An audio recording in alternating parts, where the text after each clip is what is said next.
Hello, everybody, and thank you for waiting. We are back. Today's super exciting. We're going to talk about some birding stuff that we've been doing this past week. We have some great information on habitat for the new birder. And as always, some bird identification where you as the audience get to interact. So, without further ado, welcome to Birdin Live.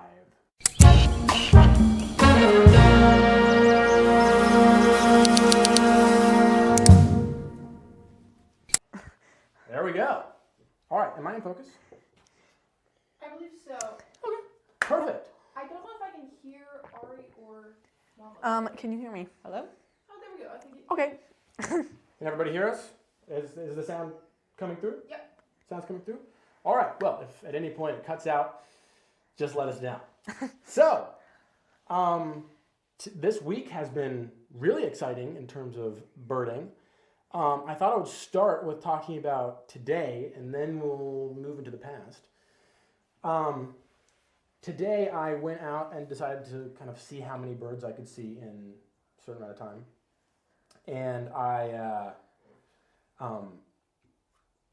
went out and device-free and my notebook and binoculars and camera and tried to see what birds I could find.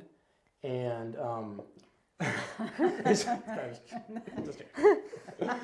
okay. And we stumbled across you in the woods. You stumbled across me in the woods? Fun to see you.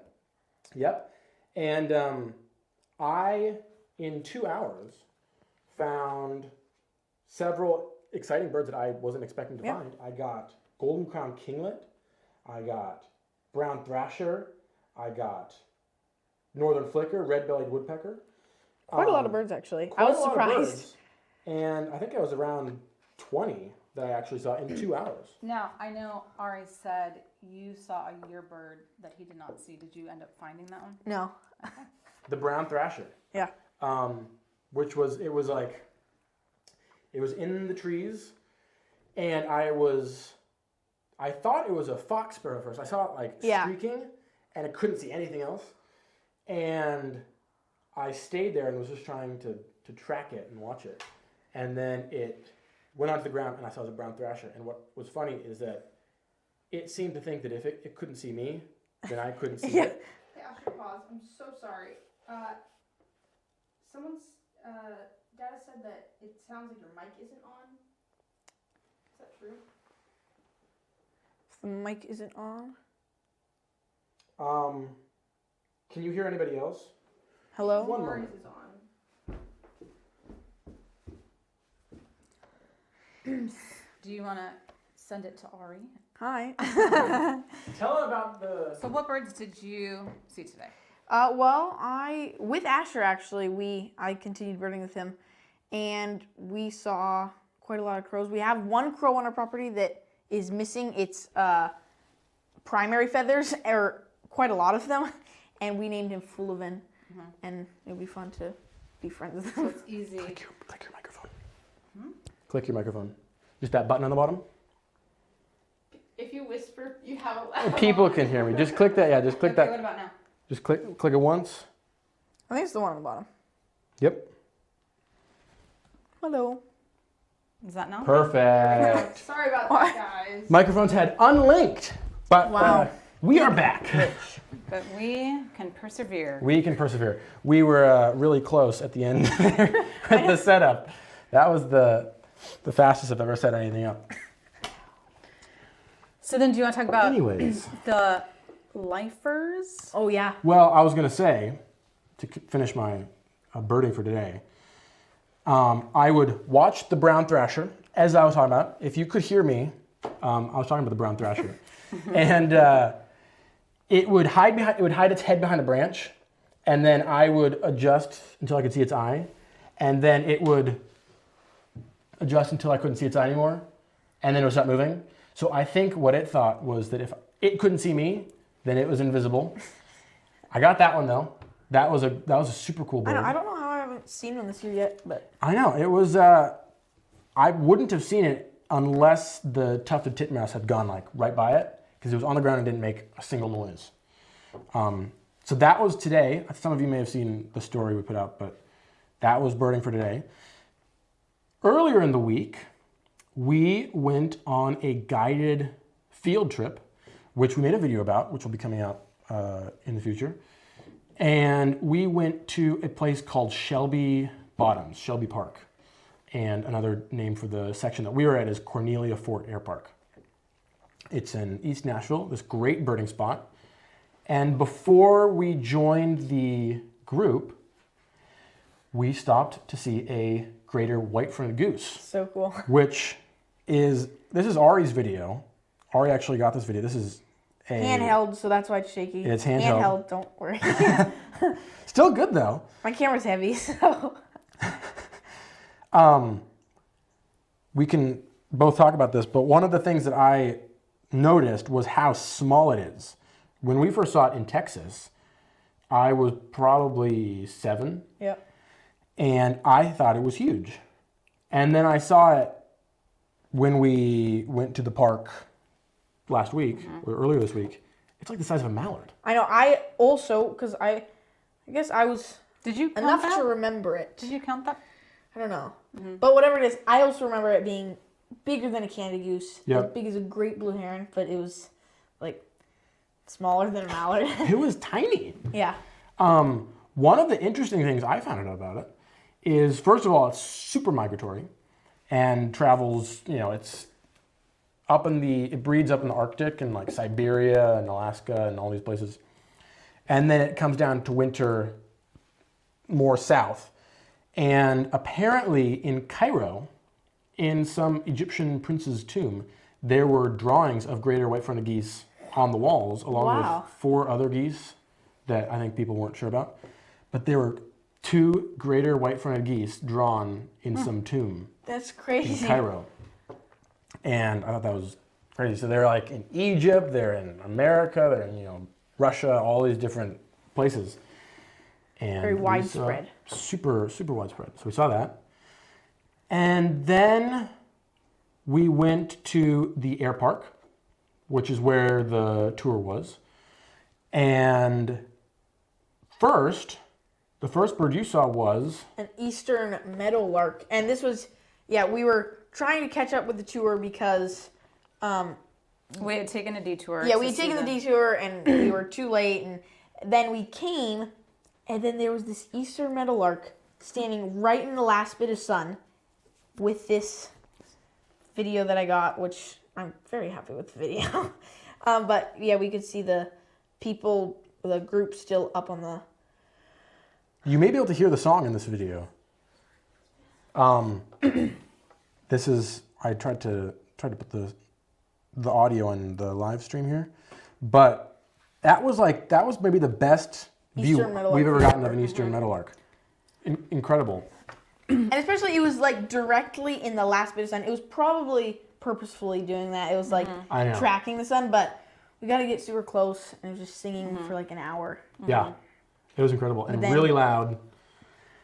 Then And we did catch up with the group finally. We did catch up with the group, and they hadn't seen much before we caught up with them.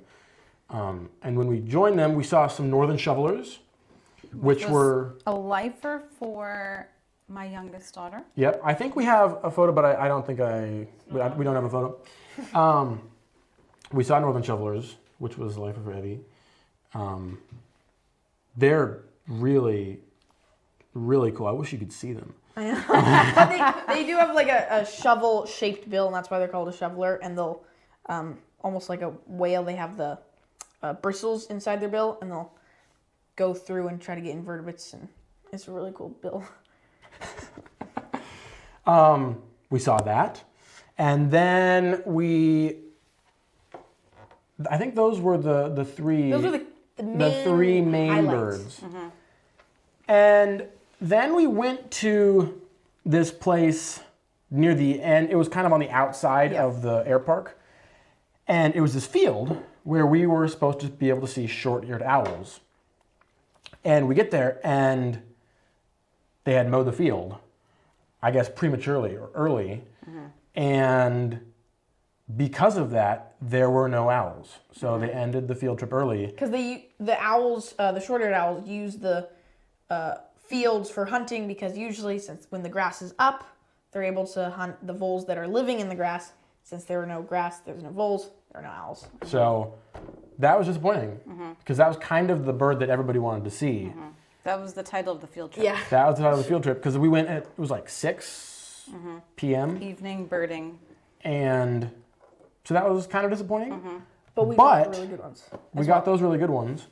And speaking of the field, that brings us on to our second point, which is habitat. Yes. So I thought we could talk to the new birder about bird-friendly habitat on their property. When the field was mown, it didn't need to be. It wasn't a place where people even needed to go. So it was unnecessarily done. Yeah. And I think it's because people have a tendency to think a mowed grass is attractive more than native grasses.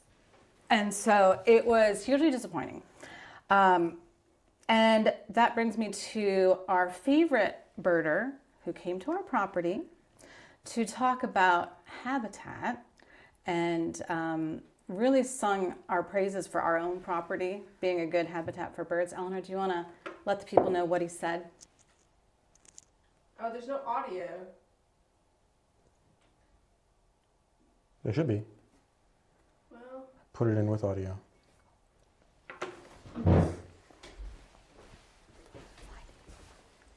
there we go. Because I've seen most of the birds that are around here, but there are always bugs at it. So I just come in. Wait, throw it again. Just Yeah. Put it up again. Put it up again. Oh no! Fields Why is it always like moving? next to the trees, like bush lines.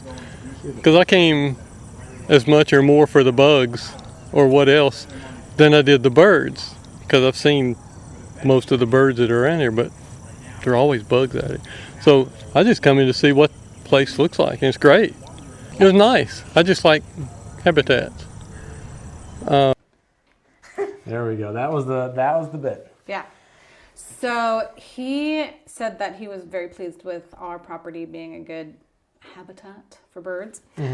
So one thing I wanted to talk about was the ways your habitat is bird friendly. So Eleanor, do you want to throw that slide up? Okay, so my favorite thing would be native grasses and flowers. And they're very important for your property because they're more apt to provide caterpillars, which are food for birds. And so you always want to be thinking, is this habitat friendly for bugs? And I think a lot of people have an aversion to bugs on their property. We don't have any problem with bugs on our property or sometimes in our house. We don't care. So native grasses and flowers. And the fun thing about native grasses and flowers is they require less maintenance than a manicured yard anyway. So it's a benefit to birds and to your finances, your time. You just let it go wild, and that's more friendly for birds. When we live in a suburb of Texas, we lived there for 9 months, and we had a postage-sized yard. We had to mow it. We had to water it. We had to groom it. And then we moved to acreage. We stopped mowing the grass. We stopped watering the grass. It was just native grass, beautiful, prettier than a mowed lawn. Yeah. And friendly for birds. So Ari and I like to work together in telling me, this bird was really friendly for the hummingbird, so could you plant more of these? So I did add some more Agastache canna, Texas hummingbird mint for your hummingbirds. The other thing, recently here in Tennessee, we had an ice storm. A lot of trees fell down. Quite a lot. And most of the people are cleaning up their property, getting those trees removed. However, some fallen trees are actually helpful to leave and let them decay because they provide a place where insects are going to come. Yeah, like we have a fallen down tree in the back of our property, and that's where I've seen quite a lot of worm-eating warblers, which is a rarer warbler, and it was searching for bugs on this dead fallen tree that's still there, and it attracts a lot of birds. Yeah, so we if we can, we try to leave our trees. Now, even dead trees that are standing, as long as it's not in the about to like fall down and create a widowmaker, that they're called snags in the bird world. Those are great places for woodpeckers to create nest cavities, and then like a bluebird would come in and enjoy the nest cavity. And also, any predator birds will also sit on a snag and look for prey, so it can be used like by quite a lot of different species. Yeah, so leaving some dead trees is a good thing. Leaves, piles of leaves on your property are great, like nesting materials and also harbingers of insects. Again, you always want to have a place where bugs are welcome on your property. Otherwise, you're not creating food for the birds. We have never put a leaf in a plastic bag. I didn't know that was a thing. Just kidding. No, yeah. Ari, let me tell you something. Out there, when you leave our property, people are putting leaves in plastic bags. I know we don't. They're called. They bag their leaves to get them off their property. You look like you're like freaked out. Did you not know people did that? No. Yes, I know. It's because we've never put a leaf in a bag. You mean like when they rake their lawn? Yes, they rake their lawns, shove them in plastic bags, and then hope people will dispose of them. We have never weird. put a leaf in a bag. We leave it. It's great place for bugs. And also, in the end, you just mulch it up with your mower and it goes back into the earth. Like, what do you think a leaf is? I don't know. I love that you're like totally freaked out. Yeah, we've never put a leaf in a bag. Don't understand the process. That's Okay, the other thing is to be hedges. I just created a hedgerow for Ari, essentially. 100 feet long, 3 feet wide. I planted it in the spring. Checking on it right now. It's been about a year. Most everything survived our ice storm. it's looking really good. So in a hedgerow, that's great for providing places for birds to hide from predators. And also, if your hedgerow has berries, that's a food source. Which you planted. Which I planted berries, flowering shrubs, and you want them nestled close to each other. And it actually, the more bird-friendly your habitat, the prettier it looks. Yeah. You know, when I see a yard that's just grass, that's not even visually pleasing. No. Yeah, it's just It's not helpful for the birds, and it doesn't even look good. So a bird-friendly environment, I think, is a win-win. It's less energy maintaining it and watering it, and you always want to consider food source and shelter and nesting materials and places for birds to go. Yeah. And the last thing would be pesticides. I personally thought we stopped using pesticides in the 70s. I didn't know people still use them. You know, like, what are you putting? What? I thought we learned better. Like, I thought we realized that was killing the birds. Anyways, so if you're a new birder and didn't know that pesticides are not helpful for anyone, let the bugs stay on your property. Also, a variety of green matter in your yard is lovely. You don't need one type of grass. It's actually, more pleasing to have a variety of. Those people must have only seen houses, in Lego. That is, they're like, They're like, my grass doesn't look like the Legos I have. Yeah. So, the less you do, really, the more friendly it is for birds. Yeah. So that is for the new birder and the old birder that didn't know better. I think those are, especially the pesticides, it's some really good. It's also good for you and your health. Like, Yeah. anyways, I think those are all wonderful, wonderful things. Now, per usual, everybody's favorite, some bird identification, led by Mr. Ari Fremont. So, Eleanor, put up the first slide. Everybody, if you're new, you're going to try to guess which bird this is in the comments, and the first person to get it right is the winner. Is this a great blue heron, a sandhill crane, a great egret, or a green heron? All right, the first person to get it right was Casey Lee Davis, that would be A, the great blue heron. Nice. Nice job. Congratulations. Yeah. And that was, how do you spell that? C-A, Casey Davis? yes. Well, congratulations. All right, Ari, over Yeah. to you. So the correct answer was the great blue heron, and pretty much like probably everyone has seen a great blue heron in their life. Might have not known it. You probably do. It's the ginormous bird in a pond. But yeah, these are the largest heron in North America. Probably actually the tallest bird in North America, and then it's the second tallest in the world, actually, second to the Goliath heron, which is very, very tall. But yeah, the similar species on the list was the great egret and the green heron, and really they have the same sort of shape. The green heron, if you look, has a stockier neck, but it can get quite a lot thinner. But the main differences are the color and the size. So the great egret is huge and white. The great blue heron is huge and blue. And then the green heron is actually really small and a kind of greeny gray. In the sun, it will look a lot grayer, and it has a rufous neck. But yeah, really, it's just the shape. So if you see one flying over. Also, the herons, when they fly, they have their neck in. So like they scrunch it up to fly, but then cranes actually put their neck out in a straight angle. But yeah, it's really the color and the size that Yeah. they're kind of and hard to the mix great up. egret is the symbol, the bird of Audubon. Yeah. The Audubon Society, which is really cool. What's the symbol for that crane manufacturing?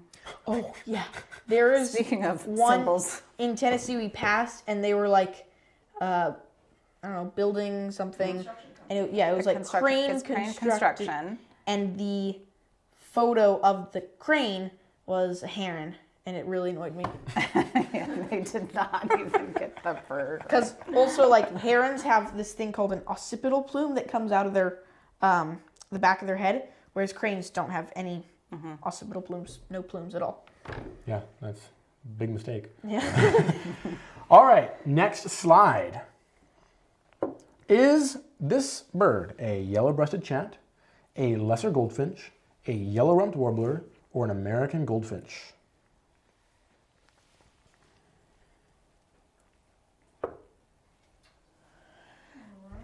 I'm always scared that I'm gonna yell out the answer. And the correct answer was D.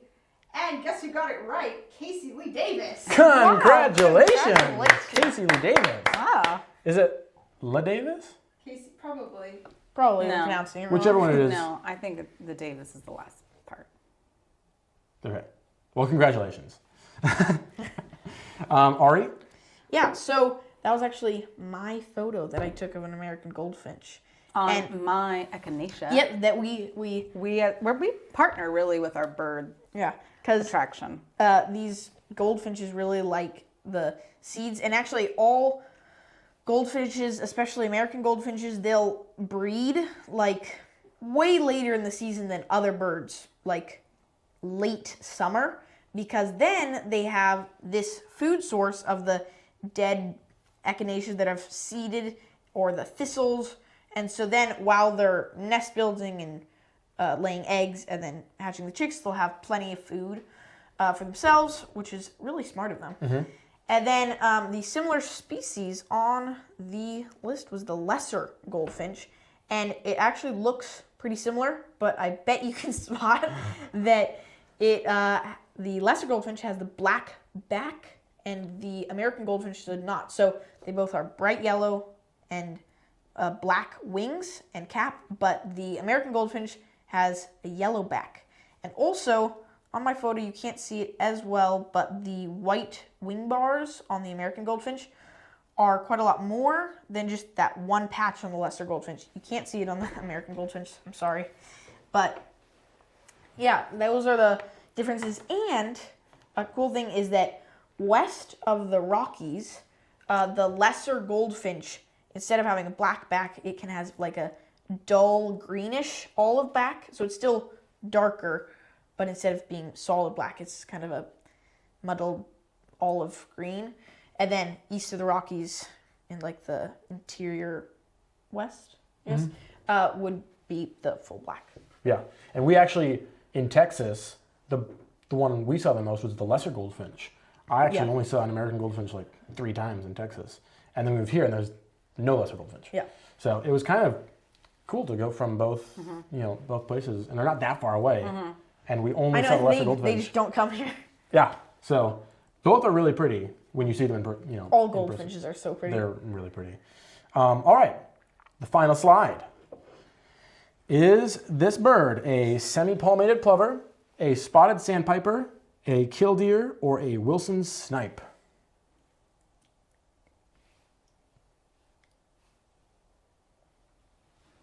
All right, and the correct answer was C, and 76. Music is me. Got it first.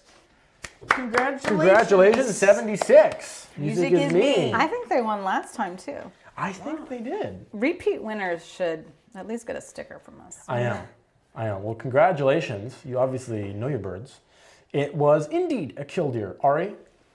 Yeah, so the killdeer is a very, they have a very big personality. They are always running around making so much noise, and they're actually called a killdeer because their call is killdeer, killdeer, killdeer. They do not murder deer. They say the call killdeer. And they're very loud. Also, the killdeers actually, they're sandpiper, but they're actually more commonly found in like flooded fields and gravel old farm roads. And like for us, we have a bunch fly over and land in our cow fields. But then the similar species on this list was the semi-palmated plover, which, as you can see, is very similar. And probably the 3 or 4 main differences is the bill. The killdeer has a thin, longer, just all black bill, and then the semi-palmated plover has a stubbier, orange start to the bill, and then it's like almost dipped in ink. And then the chest bands for the killdeer has 2, and then the semi-palmated plover only has 1. And the semi-palmated plover is in flight. You can't see it here, but their rump is just that gray-brown. But the killdeer has a rufous, so when they fly, you're like, oh wow, it's got like a red-orange rump. And then a cool thing about these kind of sandpipers, they have the most fun display to get predators away from their nest. So they'll have their nest like on the ground, obviously, and they will see a predator approaching, trying to get their eggs or chicks, and then they will pretend to have a broken wing and like go just fast enough so that the predator will follow them and be like, oh, it's an easy meal, and it's more. So follow them, they'll just go farther and farther away from their nest, then it will fly away, the predator will leave, and then it'll go back to its nest. So it's a very smart display to get their baby safe. Yeah, and we actually saw a demonstration of that on David Attenborough one time. Yeah. One of our favorite TV presenter. Your pen pal. My pen pal, yes. Yeah, I think one of the other things I wanted to mention about killdeer, if you put up the photo again, this is kind of not really an identifying feature, but if you look at both of them, the comparison, they both look, and this is true in person, they always look kind of sad. I know They're like, I'm really their sorry. eyebrows do look a little sad. I was looking at this photo, and it's like, when you see them in person even, they kind of act like they're slightly sorry for you, or for themselves. I just wanted to point that out. Yeah, 'cause they also... This I can help you identify them. Yeah, but they both also actually have like a skin around their eye. It's like an eye ring. And that also makes them look a little sad because they have like a little flap of skin and they're like... Well, congratulations, everybody who got that right. And I know that there are probably more people who got it right, but congratulations, especially to those who got it right first. We, once again, 2 Thursdays from now at 7 p.m. Central. And I think we should start mentioning this. We do have a field trip coming up in May. If you're near and you know how to get that, there is a field trip coming up in May. So look into it. I'm not going to, give any personal information here, but just so you know, if you are in the area. Anyways, on that note, it is time to end. Thank you all so much for watching, and we will see you next time. Good night.